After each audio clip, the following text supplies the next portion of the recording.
Welcome to This Explainer, where we take what is arguably the most frustrating part of the exam, the clumsy UCAT on-screen calculator, and transform it into a high-speed precision tool. If you've been practicing for the quantitative reasoning or decision-making subtests, you already know time is your absolute biggest enemy. And honestly, that clunky calculator only adds to the panic. Well, today we're fixing that. Okay, let's dive right into this number, 4.5. That represents the maximum time top scorers save per subtest just by mastering interface mechanics. We aren't talking about being some sort of math genius here. We're talking about pure physical efficiency and mechanical speed. If you're constantly running out of time, this 4.5 minutes is exactly where your score is leaking. So we have to ask, how are the 99th percentile students finding the time to solve 5 to 7 extra questions, while everyone else is forced to just randomly guess at the end of the exam? The secret isn't some innate intellectual capability. It's that they have completely eliminated the friction between their brain and the exam interface. They don't fumble around, they just execute. Here's our roadmap for today. 1. The interface time trap. 2. Keyboard shortcuts to master. 3. Calculator quirks and limits. 4. Mastering the memory function. And finally 5. When to ditch it. All right, Section 1, the interface time trap. First up, we really need to address the massive trap you fall into every single time you reach for your computer mouse. You only have an average of 31 seconds per question across the entire cognitive exam. Let that sink in for a second. In quantitative reasoning, it's roughly 43 seconds. That means every microsecond counts. Every time your hand leaves the keyboard to grip the mouse, drag the cursor across the screen, click a tiny button, and move back, your time is just bleeding away. And this brilliantly illustrates the problem. Clicking numbers on the screen wastes up to 4.5 seconds per calculation. Plus, when test day adrenaline is pumping, your hand shakes, making double-click errors incredibly common with a mouse. On the flip side, blind touch typing on the physical numpad takes about 1.2 seconds. Multiplied across a 228-question exam, mouse navigation is actively destroying your score. Which brings us to Section 2, Keyboard Shortcuts to Master. The crucial point here is eliminating the mouse entirely. You need to memorize this cheat sheet. Anchor your left thumb on the Alt key and get that index finger ready. Alt plus C instantly toggles the calculator open and closed. Alt plus N instantaneously moves you to the next question. And Alt plus F flags a question. Think about the 60-second flagging protocol. If a question looks like a multi-step nightmare, you make an educated guess, hit Alt plus F, and instantly hit Alt plus N to move on. Why? Because it completely stops you from sinking 3 minutes into an impossible trap, saving your precious time for the easier marks waiting for you later on.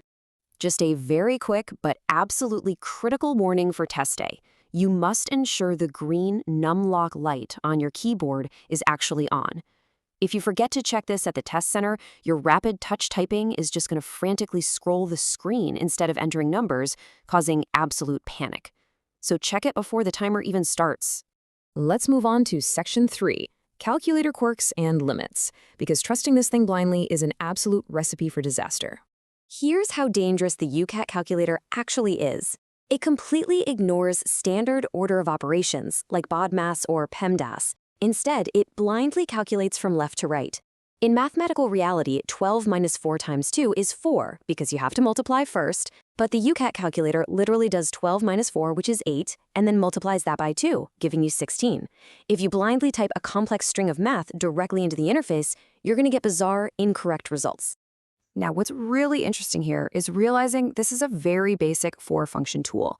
It totally lacks brackets, a power button, square roots, and a percentage key. If you need to cube a number, like 5 to the power of 3, you have to physically type 5 times 5 times 5. If you need 15% of something, you must multiply by 0.15. You absolutely have to break complex expressions into sequential steps yourself.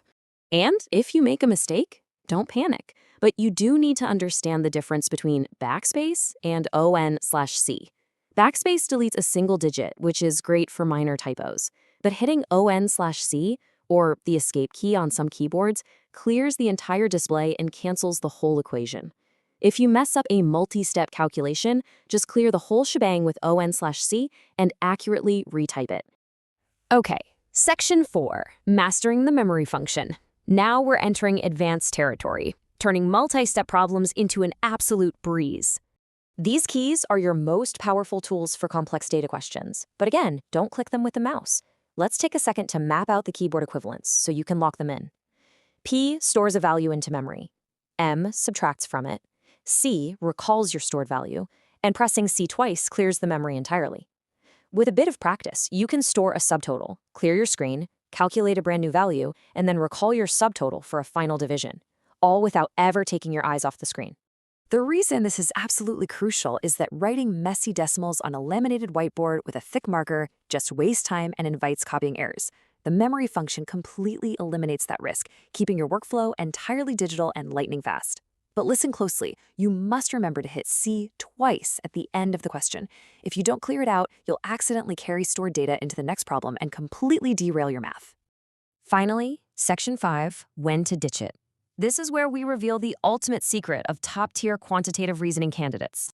That's right, the absolute best way to use the calculator is knowing when to leave it closed.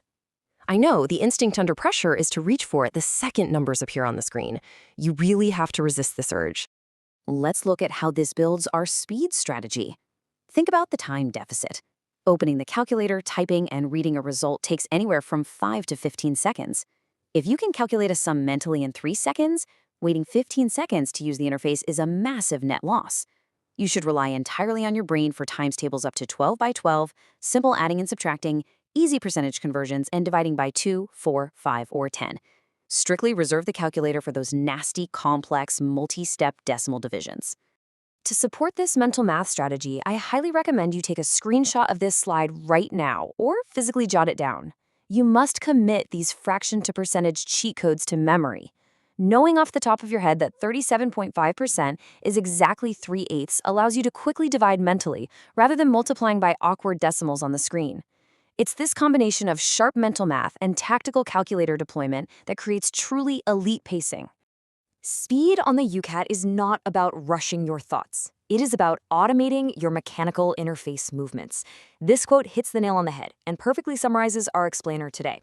You aren't trying to think faster. You're trying to move faster.